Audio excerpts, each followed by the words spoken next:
Real quick, we do have a roster change. We're putting Dwayne Harris on injured reserve. He has a ankle problem, and we are signing Preston Brown, a linebacker, former Bengal, former Buffalo Bill.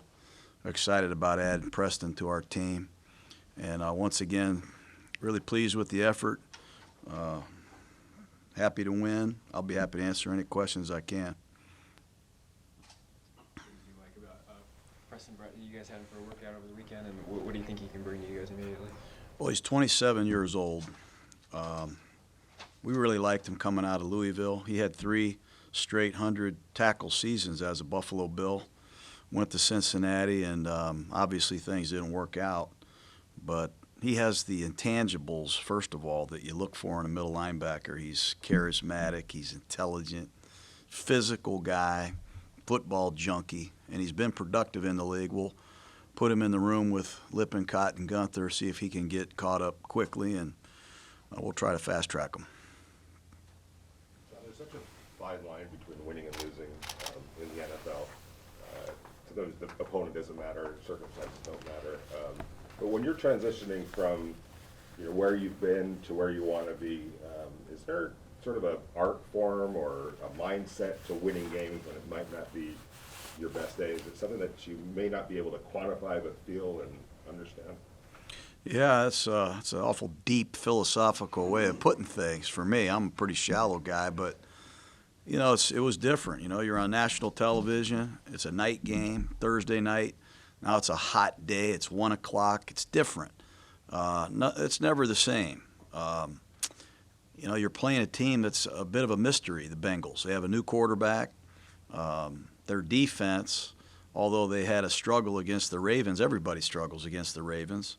And when you study Cincinnati's defense, they're playing against the Ravens twice. They're playing against Kyler Murray, Russell Wilson, quarterbacks that run around. And they're not going to defend us the way they defend them. So we're not quite sure how they're going to play against us. So there was a lot of adjustments. But I think our team was emotionally ready to go, no doubt. They had a great week of practice. And I knew that we were going to get the Bengals' best shot. Paul Gunther was the defensive coordinator, and he knows Dunlap, he knows Geno Atkins, and he knows Williams and Will Jackson. And I could tell in pregame warm-up they were ready to roll. So you got to be ready in this league, as you know, and you got to be ready to adapt and adjust.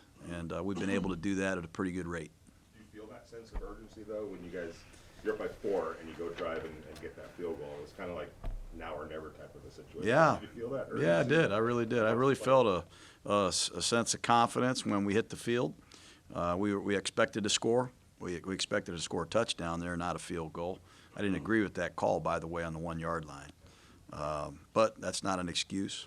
And then I felt our defense was excited about going out there and getting a closing stop. And that's a good feeling to have, a confident group, especially with the amount of youth that we have.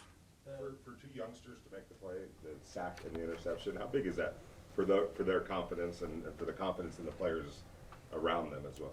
That's big. I mean, success is a great confidence builder.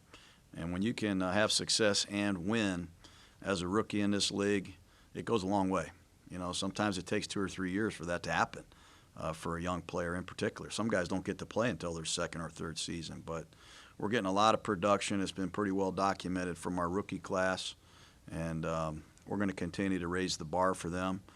And for Raider fans out there, we do have 5 of the top 90 picks next year. We plan on adding 5 more really good players next year. So that's the exciting thing, and it's a credit to all the players and coaches. They worked well together. Speaking of that rookie class, did you have to talk yourself at all into putting so much on first-year players this year as you have done? We try to put more on them every week. The game plans are very long and extensive. We're not limiting anything. I think that's the key for their development. Even Darren Waller ran 2 routes yesterday I've never seen him run before. A little option route in the 4th quarter. He ran a little option route in the red zone. You got to keep challenging these guys, giving them more and more things to learn and do and experience, and man, have they responded. And a big part of that is their talent level and also their passion to do it. And it's fun to come to work with guys like that. Is the are the college and pro game more similar maybe now than they were? And is that leading to rookies being able to contribute more in a quicker way than maybe? Maybe I think the way the salary cap is now, I think has a lot to do with that. You know, you get 4 or 5 years into your career, you get into that second contract, you can't have everybody making that amount of money in this salary cap era. So it's a combination of everybody in high school, college, and pro kind of merging toward the spread type of football. But we're a little bit different. You know, I think we probably play a little bit older school brand of football. Hopefully Raider fans can appreciate we're trying to do a little bit of everything. Your short yardage ability to convert, it's been just about perfect this year. And you've always had, whether it's Zach Crockett or Allstott, you've usually had a back that you trust to get that yard. What are the qualities that go into that, and how does Ingold play into that? Well, Ingold has to do a lot. He's got to be able to catch it, he's got to be able to run it, and he's got to be able to be an escort. And I don't know all the other fullbacks in the league. I don't think a lot of teams use them. I know New England has a great fullback, Devlin. I haven't seen New England on our film much this year, but if there's a better fullback in the league right now, I'd sure like to see him. He can run it, he can catch it, and he can certainly escort. And he can line up in a couple different positions, so he has some versatility. I think that combination helps us in short yardage. I think the game planning from our staff has been pretty good. We've thrown it, we've run it, we've taken some shots, and you know, the great short yardage teams that I know, you know we're running it, they know we're running it, and everybody knows we're running it, and we can still find a way to get that 1 yard. And it's a credit to the offensive line, certainly, and the tight ends and the entire group. On that touchdown pass to Foster, was that a play that was hanging out in the back of your playbook, or is that a new dry erase board creation? And is that how it was exactly supposed to work out, and how you wanted them to react? Well, that was exactly how you hope it works. You know, we executed it pretty good, and you know, sometimes you roll the dice and you get what you're looking for. You know, you hit the lottery. You know, that was a good play. We got the coverage we wanted, and we got the look we expected, and we executed. That's what happens in the goal line. Sometimes guys do pop clean, as you know. Foster said he knew that was a touchdown from the moment he saw him lined up. Did you have the same feeling? I don't ever have as much confidence as Foster, but you know, I'm old. I'm an old man now. Look, I'm wearing glasses. I have a black eye, but I have a high expectation. Certainly when we break the huddle and you see the look that we practice it against, you have a high expectation that good things will happen. You had Curtis Riley, I think, had his most extensive play since Minnesota, and he did not have a good game that day, and he copped to it afterwards. And in the meantime, you know, he's been running down, covering kicks and hitting people, and then you needed him yesterday and pulled him back out in the field, and it seemed like it went pretty well for him. What does it say about him as a veteran to stand at the ready, let other guys play, and then be ready when called upon? Yeah, it's tough. You know, it's really hard. You know, when you have a bad game, or you have a game that's not up to your standards, and you get knocked out of the rotation a little bit, and your role diminishes. A lot of people out there quit, and they want to go home, and they become you know, distant or whatever. But he still has maintained a lot of life on the practice field. He's shown that no matter what role you give him, he's going to give you everything he has, and he deserved an opportunity to redeem himself. He's a good player. He's a young player, and he knows that we need him now. And I think, thank goodness for Curtis Riley and Swearinger and our defense. Getting back to that rookie class a minute, has your mindset changed at all on using rookies over the years? Were you always as comfortable as you seem to be this year in trusting? There's a lot of people out there that know that I like veteran players. And I went to Tampa Bay. We didn't have a first-round pick or a second-round pick the first 2 years I got there. When I got here in 1998, we drafted pretty good. We had John Ritchie and Charles Woodson and 2 punters, a punter, a kicker. We had Mo Collins and Stinchcomb. We had a lot of guys come in and play as rookies. When we got here, we felt we needed to fix this roster, change the dynamic of the roster, become a 4-3 team. We had a lot of veteran players in the last year of their contract. We needed to draft. We needed to bring in some young people and correct our salary cap and do a lot of things. But I've always taken pride in developing players no matter who they are.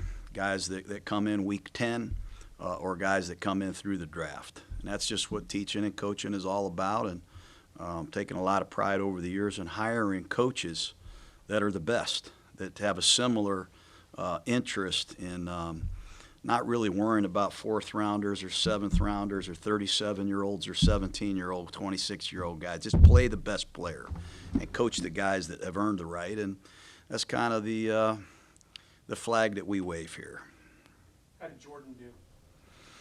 Did pretty good. I mean, we asked him to go inside and rush. You know, we're trying to keep Farrell and Max and Mayoa outside, and Dion gives us another guy with length that can go inside on the guards and give us some athleticism and some chase down ability. And I think he showed he still can do that. We got to keep working him back into football shape and you know, try to get him some more turns. What have you seen from your pass rush as a whole, beyond the sacks? Just there, like, are you seeing some elements of progress that gives you confidence that they can maintain this level of pressure and heat as we move forward? Yeah, you know, like we said last year, we were 4-12. We didn't have a lead a lot in the fourth quarter. You know, when you don't have a lead, you can ask around the league. You don't get the rush. You know, the other team's in the 4-minute drill and they're running the ball and running out the clock. But, you know, the other night, Phillip Rivers, we knew he had to throw it, so you're going to get a chance to rush. We knew they were going to throw it in Detroit, and we get a chance to rush. And at the end of the game yesterday, you knew they had to throw it, so you get some opportunities to swing the bat.